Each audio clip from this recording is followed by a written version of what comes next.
Olá, seja bem-vindo aqui a mais um vídeo do canal do Autismo Pensante. Eu sou o Ricardo e eu sou autista. E no vídeo de hoje a gente vai falar um pouco sobre os sintomas do autismo, né? Entre muitas aspas, né?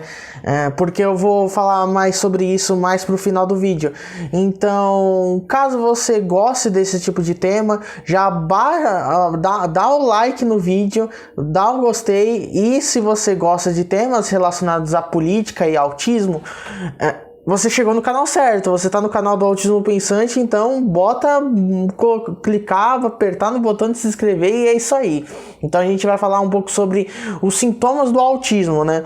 Basicamente, para entender quais são os sintomas do autismo, a gente precisa entender o que é o autismo. Basicamente, o autismo é uma condição neurológica que afeta o processamento de informações, né, dentro da mente e o comportamento do indivíduo. O que isso significa? Significa que interfere na capacidade de comunicação e de socialização e na questão dos comportamentos restritivos e repetitivos.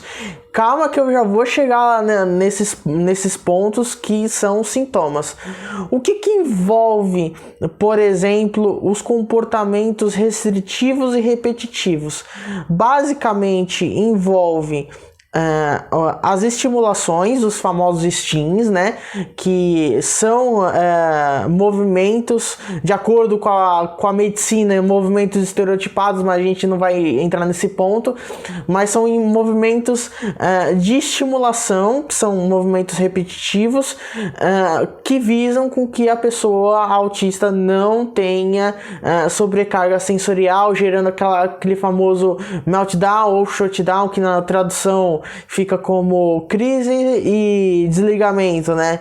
Enfim, outra característica que entra nessa, ou sintoma, né? Como é o tema do vídeo de hoje, que se encaixa nessa questão. É o comportamento da pessoa sempre fazer a mesma coisa todos os dias, né? Manter uma rotina sempre da mesma forma, né? E ter dificuldades de mudar essa rotina. Eu nem preciso explicar porque essa parte é meio que autoexplicativa. É basicamente a pessoa não ter mais dificuldade de mudar a sua rotina, mudar o que ela tem que fazer num dia, ela já meio que já planeja para fazer a mesma coisa todos os dias, senão ela acaba se atrapalhando durante o dia caso alguma coisa mude no decorrer dele.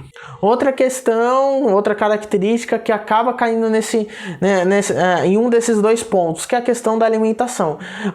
Assim, você provavelmente é um autista ou conhece um autista que tenha dificuldade com determinados tipos de alimentos, e é justamente por isso, por causa da dificuldade de comer alguns alimentos, justamente pela questão da textura desse alimento ou da questão do gosto do alimento, que pode gerar algum tipo de sobrecarga. Outra característica é a questão da ecolalia, que entra também na questão dos STIMs, né, dos movimentos de estimulação, fazendo com que a pessoa não tenha tanta crise assim. O que é basicamente a ecolalia? Você deve estar se perguntando. Basicamente é a questão da pessoa repetir frases, sons ou gestos, seja que ela acabou de escutar ou ler, enfim, viu em algum lugar há muito tempo, leu em algum lugar há muito tempo e meio que volta isso. Então é um tipo de movimento, de uma estimulação, mas que está dentro da ecolalia, né, que é essa repetição, né, oral no caso.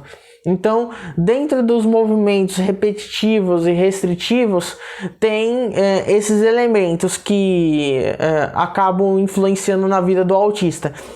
E o que entra na questão da dificuldade de socialização, por exemplo, ou da comunicação?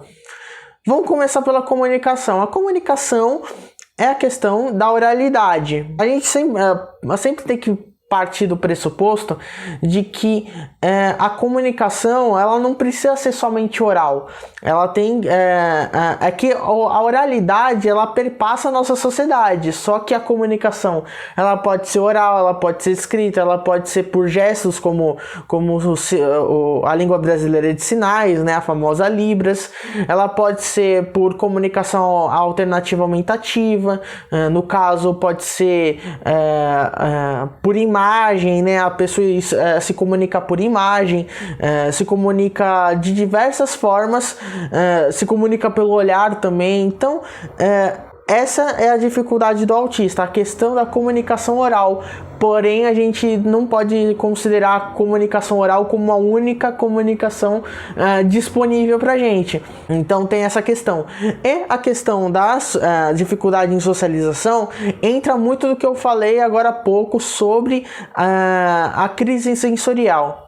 O autista ele pode participar, por exemplo, de uma festa, sei lá, de um bar ou de qualquer festa em qualquer lugar, enfim, ele pode, com certeza. A questão é que o autista ele tem que se preparar antes e se preparar se preparar depois, porque vai vir muita sobrecarga sensorial para ele. Vai ter pessoa que está falando muito alto, várias pessoas falando alto, vai ter muita movimentação, vai ter provavelmente música, provavelmente alta, vai ter muita iluminação, e isso acaba gerando muito estresse sensorial para o autista. Então, não que o autista ele não tenha necessariamente uma dificuldade em socialização, é que essa dificuldade provém desse tipo de sobrecarga. Então, o autista ele pode, se ele quiser, se preparar antes para enfrentar, entre muitas aspas, um evento social, e se preparar depois, meio que como se fizesse um detox sensorial, né? Não consumir nada, não ficar parado, por exemplo, sem receber qualquer tipo de estímulo, justamente para a pessoa meio que se normalizar. Então, tem essas questões que se encaixam entre muitas aspas nos sintomas. Aí você deve estar se perguntando, por que você, Ricardo, está falando sintomas entre aspas? Eu respondo justamente porque sintomas eles fazem parte do universo biomédico. O universo biomédico ele explica o autismo por meio de um viés específico.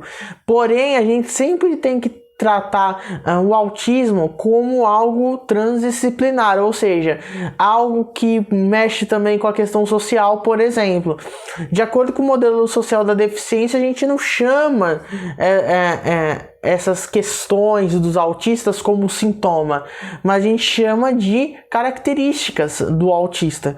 Então, essas características moldam a identidade do autista e não necessariamente são qualquer tipo de sintoma, porque, primeiro, que o autista não é uma pessoa doente, e principalmente na questão de ser uma diferença neurológica. Então, ela faz parte de toda uma neurodiversidade. Existem os autistas, os TDA, os disléxicos, enfim. Então, basicamente, não pode ser chamado de doença. Então, tratar essas características como sintomas é, no mínimo, muito estranho. Então, por isso que quando eu uso o termo sintoma, eu uso sempre com termo entre muitas aspas por causa disso. E levando tudo isso em conta, comente aqui embaixo o que você achou. Se você, caso você é autista, você tem essas características, ou se você conhece uma pessoa autista, se você vê essas características nela. E obviamente não saia do vídeo antes de se inscrever no canal, caso você ainda não é inscrito, para continuar acompanhando as próximas atualizações. Eu falo muito de política e de autismo. Então é isso, espero ver você na próxima. Até a próxima, tchau!